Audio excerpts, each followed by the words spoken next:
Hello, I'm Lisa Hansel, Editor-in-Chief of NAEYC's peer-reviewed journal, Young Children. I'd like to start by thanking all of the early childhood educators who have joined us for this webinar. We know you are very busy, and we deeply appreciate that you're spending time with us.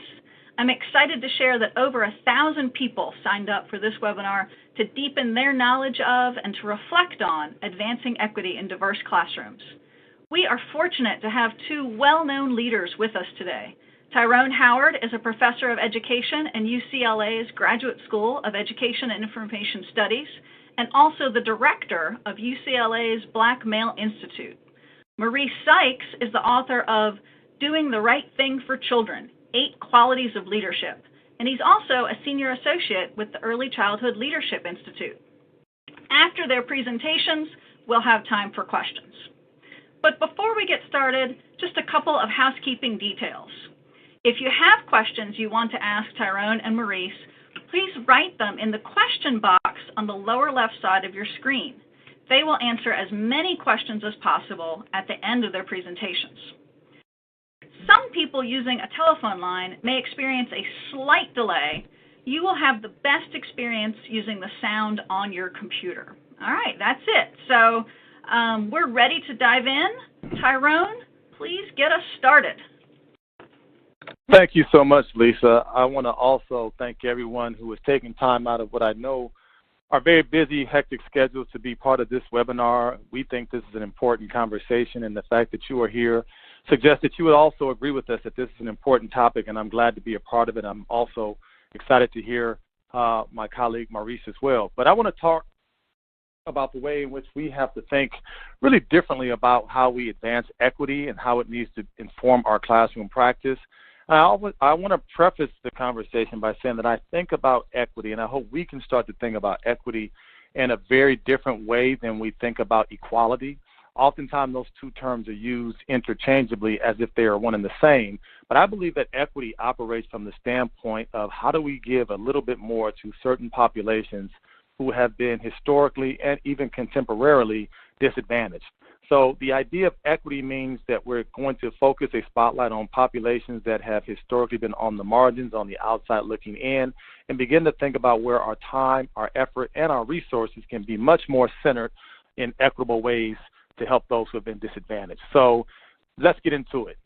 Part of what drives this work, and I think that serves as the real catalyst for our conversation today, is that we must recognize that diversity is basically a heartbeat of the way of life in our United States of America.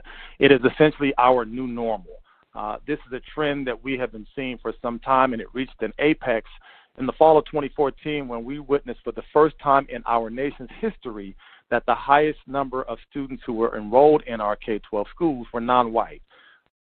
Demographers have been seeing this coming for some time, and actually the numbers happened sooner than we anticipated. Some demographers suggested that this would happen in the year 2017, 2018, but the fact that we hit this number 4 years earlier than anticipated speaks to the way in which we're seeing rapid ethnic, racial, cultural, and linguistic diversity in our schools. And so I oftentimes say that diversity is our new normal, that we as schools have got to respond to the changes of our student makeup, and the sooner we can begin to embrace, understand, respect, and recognize diversity, the better we will be. This reality is one that is not new in large urban cities across the country. Places like New York, Los Angeles, Houston, Texas, Miami, Florida, Chicago, Illinois have seen these what are called majority-minority districts for a very long time.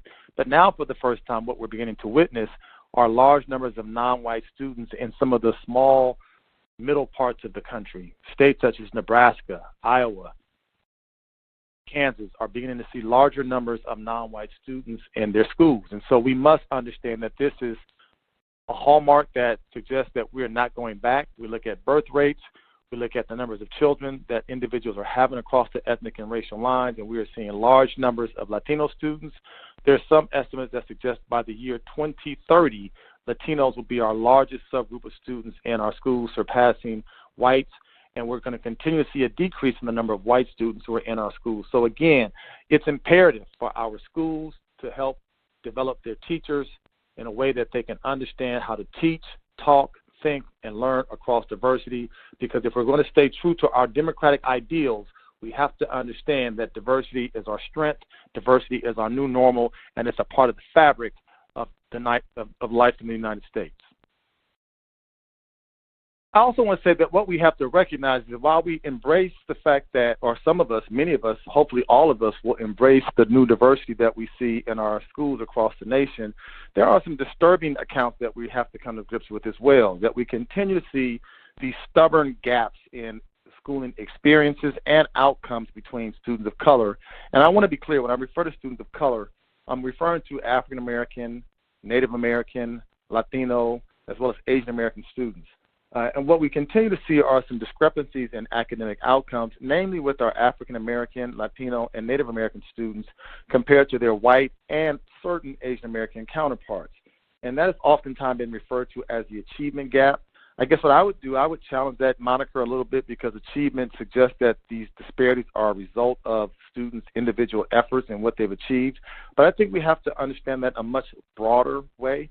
So I think a better way to think about this is to understand the opportunity gaps that exist within our schools. Those opportunity gaps oftentimes have not been afforded to African American, Latino, Native American students in the same way that they have been for white and certain Asian American students. So when we understand those opportunity gaps, we're talking about access to high quality schools, access to highly prepared teachers, access to culturally engaging, rich curriculum, access to AP and honors classrooms, and really at the level that we're concerned with, access to what we refer to as gifted and talented classes. So there's the issue of opportunity gaps where it comes to academic outcomes, but where one of the more disturbing realities has been in place has been when it comes to issues of diversity and discipline. And part of what we're seeing in schools across the country is that the greater the rates of ethnic and racial diversity are in schools, the higher rates of disciplinary action that's being taken. And if you look even on a more granular level, what we see is that the rates in which we see African American and Latino children in schools, the levels at which they are being suspended is quite disturbing and quite disproportionate in many districts and states across the country. I'm in a state in California where we know that as early as preschool, we're already seeing some troubling suspension rates. I've seen some reports that suggest that while African American and Latino boys, for example, make up about 20-25% of the preschool age population, that they make up over 50% of those students who are suspended and expelled. That should give us all some serious concerns, raise some pressing questions, and begin to lead us to think, what are we doing that we begin to see these students, namely black and brown students, being so woefully overrepresented when it comes to suspensions and expulsions? Now, I think a knee-jerk reaction is to say that, well, this happens because those are the students who are most disruptive in schools. Or another knee-jerk reaction might be, well, these are the students who cause the most troubles in schools, so they must be dealt with accordingly. I would challenge that, and I hope that we would all begin to challenge that by saying that some of these explanations need to be delved into a little bit deeper. And part of what I think happens is that there's oftentimes a disconnect that exists between many teachers and the students they teach, especially if those students are black or if they're African American or Latino. So cultural misunderstandings, I think, are part of this process. In some levels, we know racial discrimination is part of the process, and oftentimes implicit bias can all be part of the process of why we see large numbers of black and brown students being suspended. Now, some might say, well, what do cultural misunderstandings have to do with what we're seeing in schools? I believe, and there's data to support this, I would recommend everyone take a look at William Gilliam's work, where he looks at the levels at which black children were being targeted by teachers, looked at by teachers, scrutinized by teachers at a much higher rate than their white counterparts. I think we have to understand that when cultural misunderstandings play out, you have students of color who oftentimes bring their cultural ways of knowing and being to the classroom in a manner that is oftentimes not understood and typically misread by teachers. Teachers who think that students are being disruptive when students are oftentimes participating. Students who are oftentimes trying to find ways to understand content and engaging in ways that may be unfamiliar to some teachers. So again, cultural misunderstandings can be demonstrated by very well-intentioned teachers who just don't seem to understand the kind of cultural ways of knowing, the cultural ways of communicating, the cultural ways of being that many students bring into the classroom. So we should all be concerned in our districts, in our parishes, in our counties, and our states across the country to take a closer look at what is our data looking like when it comes to discipline, especially at the early childhood level, because what we have to be mindful of is that if we suspend a child one time, his or her likelihood of graduating from high school reduces about 25%. And we don't want those labels to be placed on children at such an early age where it can have a devastating effect on the rest of their academic career. So let's pay attention to issues around diversity and discipline because they matter, and we have to make sure we're being fair, we're being equitable, we're being consistent, and not having higher rates than we should across certain racial and ethnic categories. So given that, I would ask us to think about 3 essential questions, and this is something that we all should think about, we should all talk about, even if you're in a school district where students of color are not in the majority. I think these questions are still relevant because you may have small numbers of students of color, and I think you have to think about what is their experiences and how are we supporting all students regardless of their ethnic, racial, cultural backgrounds. So I think the first question we have to think about is, given the increasing racial and ethnic diversity in the nation's schools, and in particular in early childhood programs in particular, what role should cultural relevance have in teaching practices and policy? And I would respond to that question by saying all of our teaching practices must be reflexive. We must be informed in ways that are centered around differentiation of students, despite the fact that we know that teachers frequently tend to teach in one particular domain.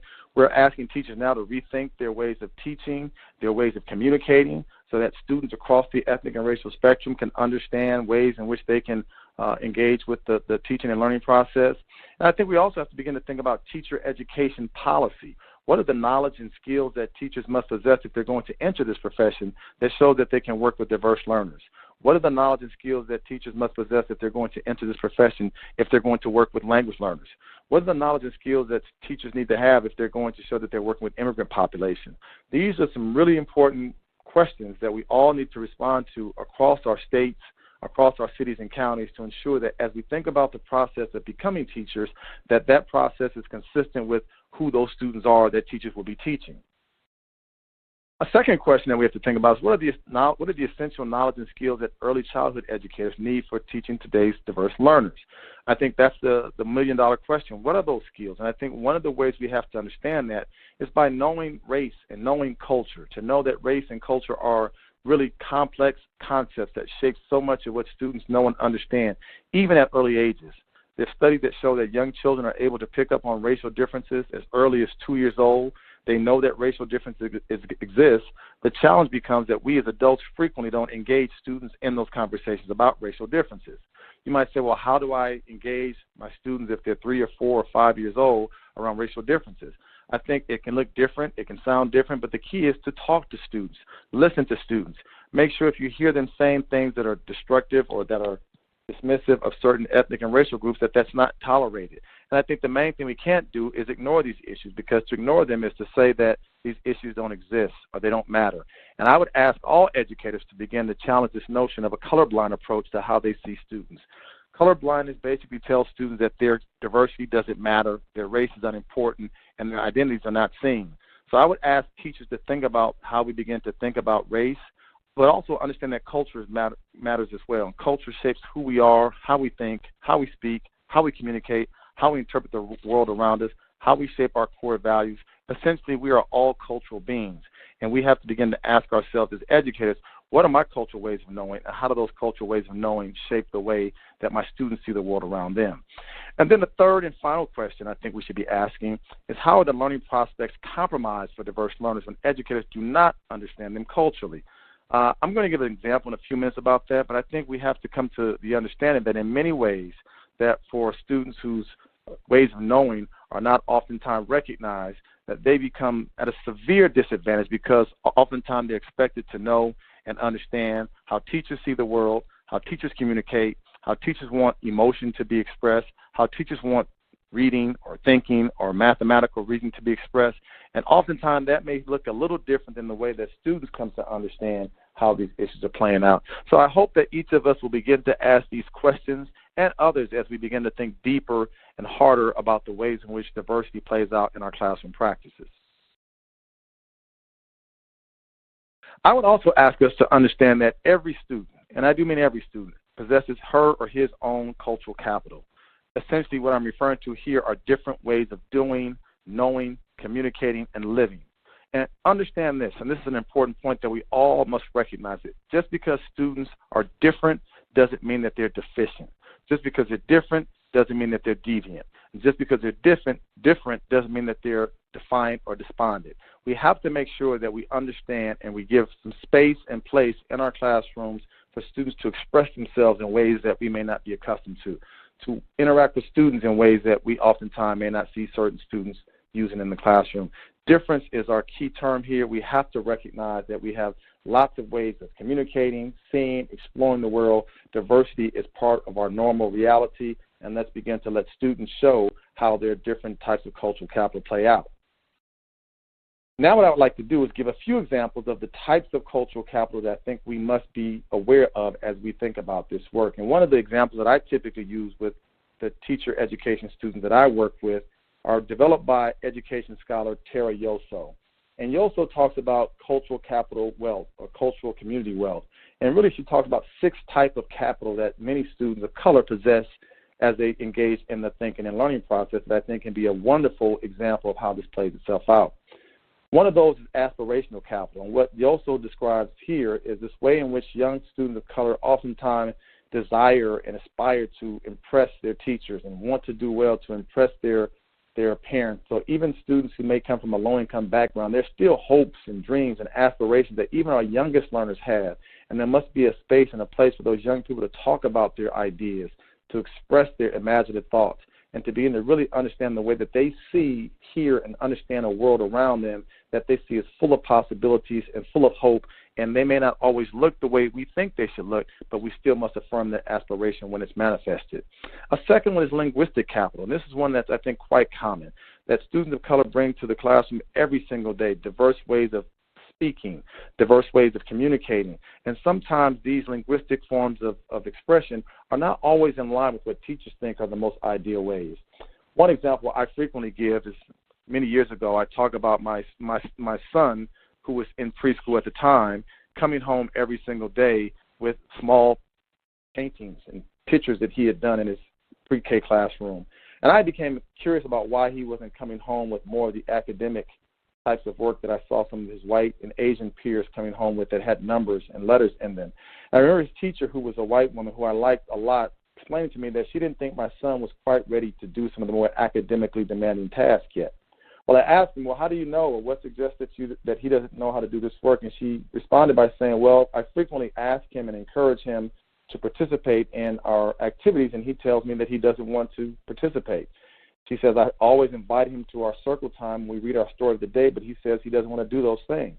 I'd explained to her that his linguistic capital was such that when she asked him or she invited him or she encouraged him, in his 4-year-old mind, that meant that he did not have to do it. I proceeded to explain to her that for him, I think what worked best was a more directive form of communication where she told him to come sit down instead of asking him, where she told him she needs him to sit down instead of encouraging him. I had to explain, when we're at home, we don't ask him if he would like to go to bed. We don't encourage him to come sit down at dinner. It's a very direct form of communication. That's a form of linguistic capital that some students possess that teachers need to be mindful of. Other types of capital that oftentimes get manifested is familiar capital and social capital. These are other ways that children of color are oftentimes expressing themselves and being full learners in the classroom that we must understand. And I would also say that resistance capital as well is a form of capital that many students can oftentimes manifest, especially in the face of injustice. Some students feel like if they see something that's happening where a student, a peer is being wronged, that it's their role or their responsibility to speak up and speak out on behalf of their peers. Some might think, well, if I'm a teacher, this is not involving this student, but some students come from a home life and a background or environment where issues around injustice are not tolerated. They speak up, they speak out, and they defend the honor of that individual who they may feel is receiving the injustice. And so these are some examples of how capital situated with culture manifests itself in how students begin to see the world around them. Another one is social capital. Again, it's important for us as teachers to listen and learn from our students because they are showing their cultural ways of knowing every single day. I think we must engage these circles where we have students talk, think, share, listen, express, and that's how you begin to pick up on how student culture is a part of who they are. And then on this final slide, what I'd like to talk about before I prepare to transition is that I think we have to understand that many students see culture manifesting from the standpoint of being what is referred to as my brother's keeper. Again, this is around issues of justice and fairness and equality in a classroom.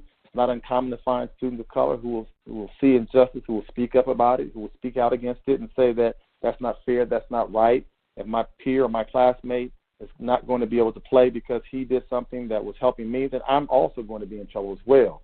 I mentioned the fact that there are directives that are disguised as questions that I shared earlier, this whole idea of how we as educators communicate with students to make sure that for our early childhood students that we are making sure that we are clear about what we want them to do, what we need them to do, and not suggesting or recommending or asking that they do things in ways that might be misinterpreted differently than how we want them to understand. And then the whole idea I mentioned of resistance, I think is so crucial because, again, sometimes resistance, while it might be seen through a negative lens as students being defiant, it can also be understood as students standing up for something that they believe in. So these are just some small examples of how we must begin to understand that culture matters. I think we all have to become educational anthropologists. We have to talk to parents. We have to talk to caregivers. And most importantly, we have to observe and listen to our students as they interact in their circles with their peers, because in those environments, in those interactions, and in those settings, we can learn some amazing things about how young people see the world around them, how they engage, how they converse, and how we can then use that knowledge as a way to bridge the gap to the content that we would like for them to learn in our classrooms.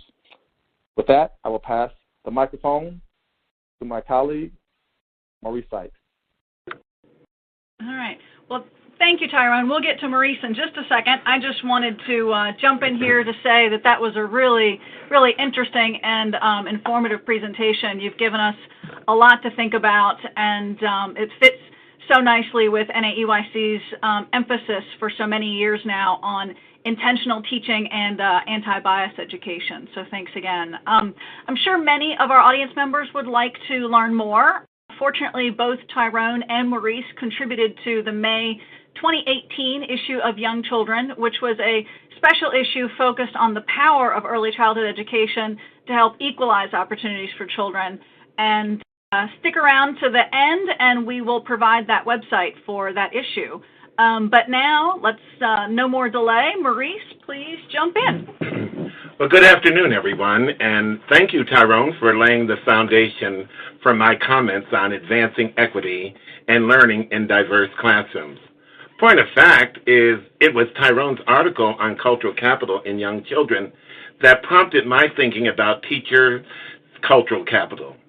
I was reminded of the teacher preparation program that I participated in during the late 60s, where we were trained and expected to develop the competencies of a teacher as ethnographer, who held the equity proposition that all children can learn at high levels, and that the cultural capital and agency that children from under-resourced communities brought to the teaching and learning dynamic was worth knowing, understanding, valuing, and exploiting in the best sense of the word. A teacher ethnographer who, through inquiry and self-reflection, would focus on their own cultural capital and its influence and contribution to the teaching and learning dynamic. Therefore, I find it most distressing that almost 50 years later, we are still challenged by the equity proposition as represented by the same achievement gap that existed in the late 60s. The only difference being that we know and understand that the achievement gap, or as Tyrone suggests, the opportunity gap, is real, it starts early, it's persistent, and it's reversible. We should take to heart the prophetic words of the influential educational researcher Ron Edmonds, who in 1979 set forth a simple proposition that flatly challenged the prevailing assumptions regarding the achievement gap in equity. He said, and I quote, "We can, whenever and wherever we choose, successfully teach all children whose schooling is of interest to us. We already know more than we need to know to do that.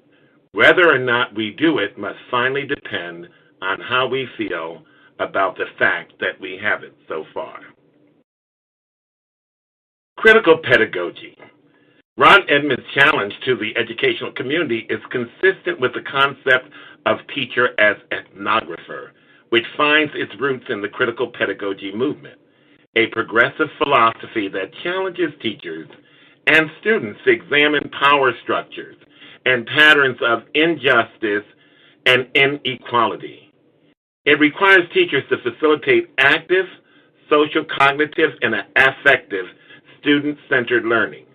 These teachers provide democratically focused learning scenarios and experiences characterized by exploration and inquiry within a caring community where children have choices and voices regarding curriculum, problem solving, and decision making. The principles of critical pedagogy are organized around a schema that places critical pedagogy at the center, surrounded by three interconnected circles, namely curiosity, creative learners and creative experiences, and voice and authentic dialogue. Curiosity, one of the quotes popularly attributed to Einstein says, quote, "Free curiosity has greater power to stimulate learning than rigorous coercion."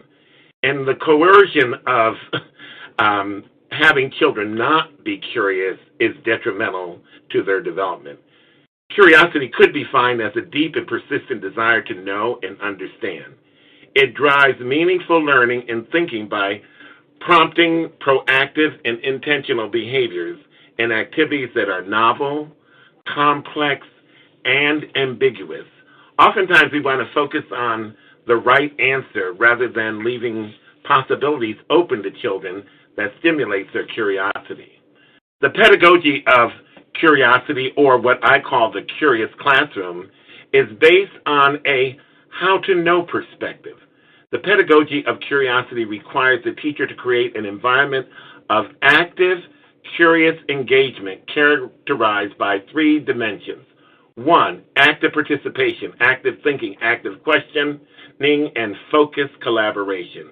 Two, students talking and taking ownership and reflecting upon learning experiences individually and in groups. And three, utilizing inquiry-based strategies in critical thinking as a means to build knowledge and understanding. The teacher takes on the role of coach, facilitator, as we like to say, the guide on the side instead of the sage on the stage. They use and model techniques that help children to see what thinking, questioning techniques look like, and they are always willing to confront issues of social injustice and equity. On the same schema, there's creative learners and creative spaces. Key features of creative learners and creative spaces is seen as a product of the dynamic interplay between the teacher's personal qualities, the pedagogy he or she adopts, and the classroom ethos they choose to create. To accomplish this, teachers need to do the following. One, deepen their knowledge of theory and practice relative to creative teachers and creative teaching, looking in on teachers who are considered to be creative. Two, consider their own personal qualities and emerging pedagogical practice in relationship to creativity. And three, reflect upon specific features of their environment that provides for creative pedagogy. And the third dimension is voices of authentic dialogues. To promote voices of authentic dialogue, teachers must demonstrate courage and a commitment to civic and social engagement, and responsibility that will ignite bravery in young children to realize that they have the power and agency to change the status quo. The concept of co-construction, reflection, and feedback loops are all critical elements of creating a culture where authentic conversations can occur.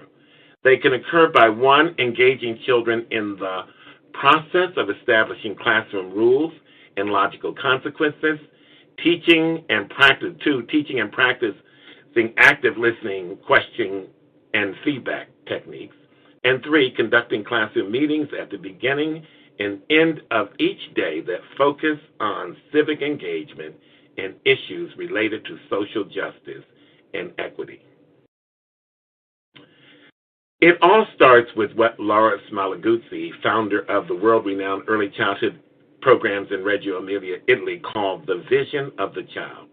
He said, and I quote, "Our image of the child is rich in potential, strong, powerful, competent, and most of all, connected to adults and other children." He further stated that teachers' image of the child is where teaching and learning begins. Therefore, believing in the power of the child as a capable, competent, resourceful learner is where advancing equity and learning in diverse classrooms begin. And it is also the first dimension of cultural capital that the early childhood professional should bring to the teaching and learning process. This image of the child requires the capacity to see children not by their skin color, surname, gender, home language, zip code, or disability, but rather by the promise and possibilities that resides in each child's hopes, dreams, aspirations, and unrealized potential. The second dimension of teachers' cultural capital is the capacity to understand the importance of quality relationships, the ability to establish authentic relationships by taking a personal interest in each child and conveying to them that they are valued and respected for their cultural agency, and that their experiences outside of the classroom are equally as important as their experiences inside the classroom. The third dimension of the teacher's cultural capital is the capacity to understand the importance of quality conversations, the ability to engage children in sincere, meaningful, reciprocal conversations with the appropriate balance of back and forth dialogue that models classroom discourse, deepens concept development, and builds vocabulary and promotes accountable talk. And by accountable talk, I mean asking children sort of the reasons for what they're saying, not just saying, oh, that's a good response, but why do you think like that? What prompted you to respond that way? So the fourth dimension of teachers' cultural capital is the capacity to understand the quality of experiences, the ability to design and implement a dynamic, robust classroom, a program that is rich in print and conversations that are intellectually stimulating and where there are a wide range of hands-on, minds-on learning opportunities that build the knowledge and skills that lead to success in school and in life. The concept of teacher as ethnographer, coupled with Edmund's admonition and the four dimensions of teacher cultural capital, could serve to advance our efforts to advance equity in learning in diverse classrooms. Thank you. Great. Maurice, thank you so much. That was definitely very thought-provoking, and we've got a lot of terrific questions coming in. So many thanks to Tyrone and to Maurice. Audience members, we've got a good 20 minutes here for Q&A, so keep those questions coming in. We already have enough that I'm going to do a little bit of merging and digesting here to get us started. So fair warning to Tyrone and Maurice, this question in slightly different formats is coming to both of you.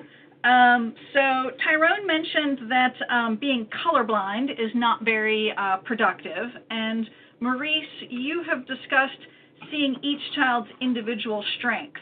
So I'm going to ask each of you to talk a little bit more about that, and specifically to address, if children have, and particularly, young children, 3, 4, 5-year-olds, have questions about racial or cultural issues, or, if there are negative experiences in the classroom, how should teachers address racial and cultural issues?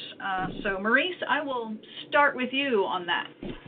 Well, I think, and to Tyrone's point earlier, what we shouldn't be is afraid of talking about race and differences. And, we start our year out, and we're at the beginning of the school year, one of the favorite themes is all about me, or going to school. So I think that it is the teacher's responsibility to surface we're all alike and we're all different in many ways. And so I I just want to underscore the point of when people say they don't see color, that is disturbing, because if you have children in your classroom and you know them individually, you should know much about them. So this whole idea of establishing meaningful relationships and valuing, respecting children, that also means understanding their race and their ethnicity and their home language and their home culture. So it's all a part of that package. Okay, great. Tyrone, did you like to add in there? No, I think Maurice said it eloquently. I don't know I could say it much better. I think it comes down to the idea of knowing who students are in totality, and race and ethnicity is a part of who students are. And I think what we also have to understand, for many teachers, saying that they don't see color at the same time that certain students, namely students of color, are getting fewer opportunities to learn is an inherent contradiction. And that's where issues of implicit bias come into play. And so the only way that implicit bias or unconscious bias can be disrupted is if teachers start to think and talk about racial differences. Students are curious, and I think what we have to do is we have to honor their curiosity, and we need to tell students, yes, there are people who have different skin tones. There are students who have different eye color. There are students who have different hair color. That's what makes us unique. I don't think we become fixated on it, but we at least acknowledge it, and we talk about it, and we move on. I think what we do oftentimes is we send a very strong message to students: this is taboo. Don't talk about it. Don't mention it. Don't think about it. And I think then young children become older adults who then operate with that same standpoint of race is taboo, race is something we don't talk about. And then I think what happens, and what's really destructive and dangerous, is that the less we know, the more we tend to make up. I'm also interested in children's theories about how they see differences. And so when children point out, he's different, or that child's color, I often ask children, so why do you think that is? I mean, so this whole notion of construction, because what we do know about children is that they are forming the world based on their construction of what they see the world to be, and pushing children to think more deeply about why they think someone is different. And I'm not talking about assigning a value. So why do you think his eyes are blue, or why do you think his skin is brown? Just pushes children to think more deeply about what it is they are perceiving. And this is where accountable talk comes in, pushing children to go beyond the surface. All right, great, thank you. So Tyrone, I'm going to come back to you, and I'm going to combine a couple of questions from audience members. One is for you to talk a little bit more about implicit bias and contrast that with explicit bias. You had mentioned implicit bias earlier, and I think we could use a little clarification on just what that is. And then also, if you could go back to Walter Gilliam's research on suspensions and expulsions and explain that in a little bit more detail. That'll address several of the questions that have come in. Yeah, so if we can start with the issue of implicit bias, I think it's important to read the work of several folks. Daryl Wing Sue, S-U-E, has written about this extensively. So has Daniel Solorzano, who has written about this. And basically what they've talked about is the idea that we are all biased in some way, shape, or form, because any society that socializes people through media, through popular press, sends messages, some good, some not so good, some positive, some not so positive. And so what these scholars talk about is that it's important for teachers to think about their implicit or unconscious biases. These are biases that we all have. They oftentimes inform our behaviors and inform our actions more than we recognize. And what we have to be mindful of is that those actions and those sort of implicit beliefs that we all have are in the back of our minds. If they're anti-black or anti-brown, and we're in a classroom with black or brown students, we may find ourselves in a situation where the black and brown children are really called upon, or we're more likely to keep our eyes on the black and brown children, waiting for them to be disruptive, or we tend to give praise to the white children, but we don't give the same kind of praise to the black or brown children. And again, you can be a very fair-minded individual who thinks that she or he treats all children the same, but then students feel like they're not given the same opportunities to be part of the learning process. One of the ways that folks can begin to check their own biases, I oftentimes refer many of my teachers, and my pre-service teachers frequently do this as well. We go to the implicit association test that's put out by Harvard University.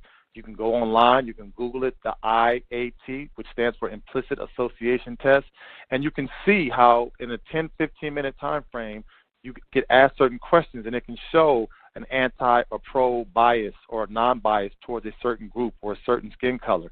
And I think that's important. Many teachers take it, and they don't like their results, and they get upset, and they say the instrument is flawed. Then I say, well, why don't you take it again? And they take it again, and the results come back even worse than the first time. But it just shows you that having biases doesn't make you a bad person. It just makes you a human being, because we all have them, present company included. And that really feeds into the idea around Gilliam's work, because what Gilliam found in his work is this idea that many of the teachers that he studied in early childhood education tended to have more of a watchful eye, suspicious eye on black and brown children, namely black children, wherein they engaged in similar behaviors as white students, but teachers were more likely to discipline or redirect the behavior, same behavior, mind you, of black children and brown children that was oftentimes shown by white children. Now, some folks might say that's just coincidental, but when it happens consistently and over time, it suggests that there's a larger issue, a larger pattern, perhaps a larger problem that needs to be addressed. And so Gilliam's work is important. It just shows how at early ages, young children are given certain messages. Not only are the children of color receiving messages about themselves being seen as being problematic, but also their peers, their white peers, their Asian peers, also can pick up on these cues that the teacher is giving and saying, wow, if this student is being seen to, talked to, looked at as a problem by the teacher, then maybe we as peers should also see that child as a problem too. And that can affect peer-to-peer relationships and really begin to affect the child's self-esteem and sense of belonging in a classroom. Okay, thank you very much. I think that clarifies several issues. So now we've gotten several questions that, Maurice, I think these are going to be for you, related to just exactly how you engage young children in authentic dialogue about social justice. And we even have a question here that I think would probably be pretty common across a lot of preschool and kindergarten classrooms, saying that, well, you know, we do read-alouds about Rosa Parks and Martin Luther King Jr., and is that what you mean in terms of, you know, fostering discussions of social justice? Or do you have something else in mind, or something in addition, perhaps? Mm-hmm. Well, I think any good literature is worth reading aloud. You know, I think about, you know, how we contextualize even these people that we're putting in front of children, be it Martin Luther King, Rosa Parks, or Cesar Chavez, or anyone else. But I do think there are real experiences in the classroom that lend themselves to discussions of social justice. One that comes to mind, and, you know, it is, you know, the block corner pretty much is the domain of the boys. And dramatic play is pretty much the domain of the girls. Teachers often say, well, that's not the case in my classroom. But if you ask the children who plays in the block corner, they will typically tell you the boys and who's in dramatic play. So here is, it is an issue of social justice, because the boys typically dominate the block corner. And I've been in classrooms where the boys will say to the girls, what are you doing over here? You know, and the girls will say to the boys when they come in dramatic, you're not supposed to be here. And so it is also role definition, but role definition is an issue of social justice. And so a teacher should have, I had one teacher who one afternoon, she went in the block corner with the girls only, just to let the girls know that they could be in the block corner. She had on a hard hat, and it was only for but it's also a discussion. You know, I noticed when we have choice time that the boys, who's in the block corner for the most part, I would ask the children. They would say, well, the boys. And then we start talking about what is right and fair and just. So it's being comfortable. And I go back to Tyrone's notion of our own inherent biases. See, some teachers might believe that the boys should dominate the block corner and the girls should dominate. So if that's your belief system, but now you're getting into gender bias and you're creating a whole set of other problems. And so it's in the natural ebb and flow of the classroom that presents opportunities for justice. What is right? What is fair? Not right and wrong, but what is right, just, fair, and equitable. Great, thank you. So we've gotten a couple of questions related to how to engage families. So once again, Tyrone and Maurice, I'm going to point this one at both of you. We had one question in particular that was a little bit more general, but it's from a student teacher, and we're always very thrilled to have students with us. But it's asking about how to strike this balance of getting families involved but not pressuring families. So I'm going to summarize that as how to be welcoming, and particularly how to be welcoming cross-culturally.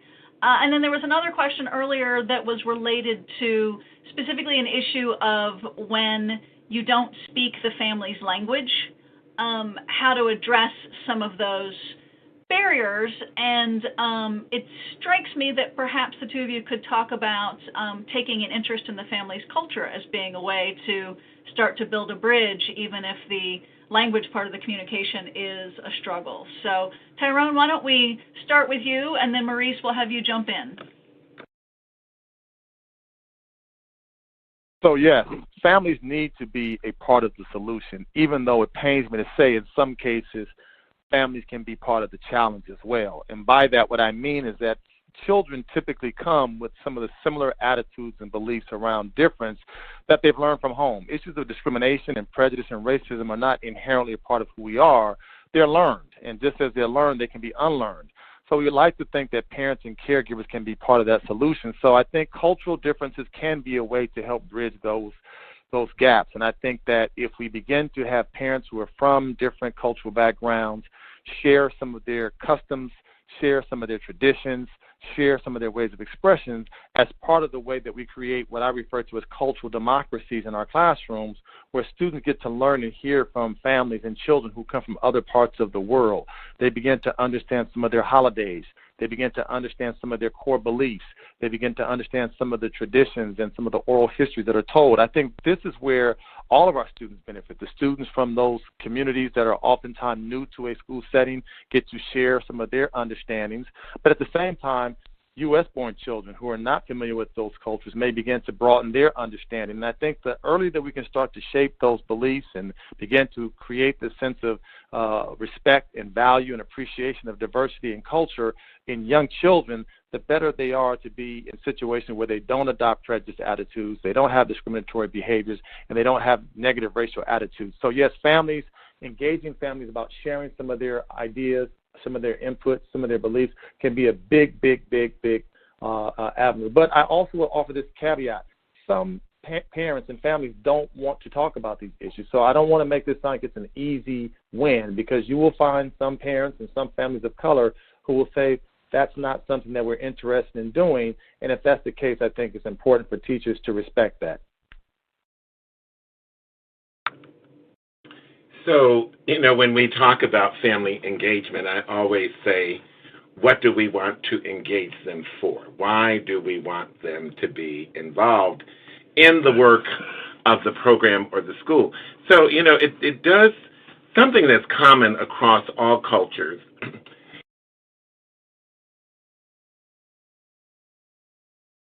Programs, schools, to before we even start the school year or early in the year, to have a conversation with families about your plans for the year. And I think one thing that, and if you don't have the language, we need to find someone who does have the language to translate. But I think that first impressions are lasting.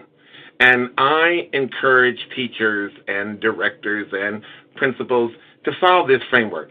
You talk to parents and you say, I will be your child's teacher this year. You know much more about your child than I do. Tell me your hopes and dreams for your child this year. That is so disarming. Because you have validated the parent and the family from the beginning. And then you go on and talk to them about your hopes and dreams for the child. And so that initial contact, the contract of more, we're going to work together, more.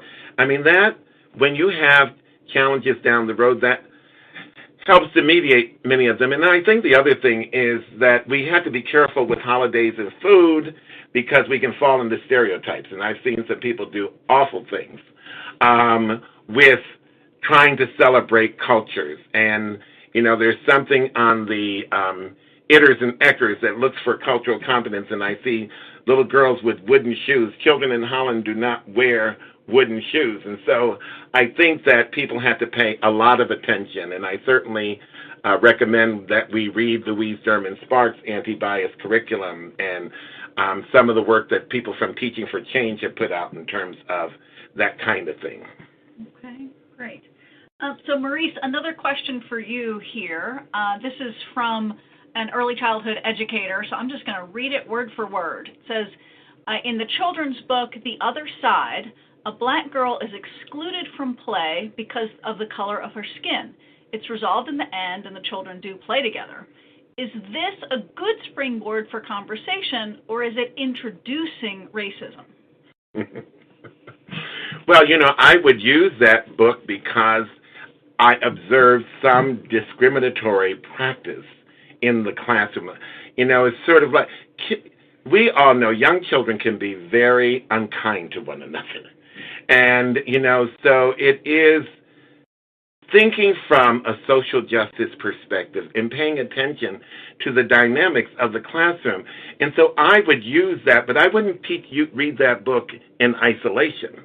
I would read it in the context of kind gestures and how do we show our friends that we value them and we care about. So if we're creating a sense of caring, and we could ask the question, do you know any examples, and what does it mean to be fair? Children have their own definition. What does it mean to be just? What is justice? And if children don't know, I would teach them the definition, because Bruner made it very clear we can teach children any concept that we need to on their own level. And get this vocabulary up there and this beginning emerging concept development. And then I would read books where children did wonderful things for other children and where children did not so wonderful things, but it's not in isolation. And when you read a book like that in isolation, you can get in a lot of trouble from parents, because they say, my child came home and said, and if you don't have a strong theoretical, conceptual framework for what you're doing. So I say in isolation, no. Within a larger random acts of kindness kind of thematic, yes. Okay, great. So we only have a few minutes to go. So I'm going to do one last question for both of our presenters, and I'm going to ask them to tackle a huge topic in a very brief way, which is, I'm going to come back to the very beginning where Tyrone mentioned this concept of the opportunity gap. And Tyrone specifically mentioned several aspects of opportunity gaps related to education. And I just wanted to wrap this up by having both of you reorient us to the larger concept here and talk just briefly about some of the broader economic, historical, and societal gaps that are driving a lot of those educational issues, and think about the extent to which these very important topics that we're tackling are really should be resting on the shoulders of educators alone, or if they should be resting on all of our shoulders. So Tyrone, why don't you take that first, but you only get about a minute and a half. That's not fair, Lisa. You can't ask that hard question with a minute and a half, but I appreciate it. So here goes. Yes, this is a topic that rests on all of our shoulders, because really it gets to the heart of who we say we are as a nation. We say that we value democracy, we value fairness, we value justice, we value opportunity. And we, for years, have not always measured up to those lofty principles, and we were able to somehow dismiss the so-called minorities of this society because they were just that, minorities. But now we're living at a time where the minorities are becoming majorities. And I think we really have to then double down on our efforts to ask hard questions about who are we as a society if we believe in democracy, fairness, justice, opportunity, but yet our largest and soon-to-be largest populations continue to be on the outside looking in. So what we're asking educators to do is not something that's only relegated to education. We're also asking our larger society to take a long, hard look at how we think about issues around opportunity, equity, race, racism, discrimination, because we cannot thrive as a society if we continue to marginalize large segments of our population. One of the models that we operate on as a nation is e pluribus unum, which means out of many comes one. And we have to be frank that if we're going to be one, we have to recognize the many. And that becomes, to me, the real civil rights issue of the 21st century. And just to pick up on that, it does, I'm going back, Tyrone, to your opportunity gap issue. And so here's the deal. Children from under-resourced communities, children of color, poor children are less likely to be in high-quality programs. They reflect, in many instances, the K-12 world, where poor children get the least prepared teachers with the least experience. And so the opportunity to be in a dynamic, robust, challenging environment just doesn't, children are stalled from the start. I would recommend to people to look at the documentary Age 7 in America, which is Meryl Streep is the narrator. It's old. It's based on a documentary that was done in England. But you can see at age 7 the disparity of opportunity for children. It shows a cross-section of children ethnically and economically, and you see how this starts. So our challenge is to have higher quality programs, and particularly, see, we all say that poor children benefit from quality programs, but we don't have enough high-quality programs for the children to benefit from. Okay. Well, Tyrone and Maurice, this has been a really thought-provoking and, for me personally, just an invigorating call to action, and you've brought a lot of clarity to some hugely important issues here. And once again, I want to say thank you to all of the early childhood educators who gave us their time today. We know how valuable it is. Really do appreciate it. As with other NAEYC webinars, this one will be available online. So with that, once again, thank you to the audience members. Thank you, Tyrone and Maurice. And it's been a real pleasure speaking with you. Thank you, Lisa. Thank you, Maurice. And thank you, everyone who was a part of this. Thank you, Tyrone, and thank you, Lisa.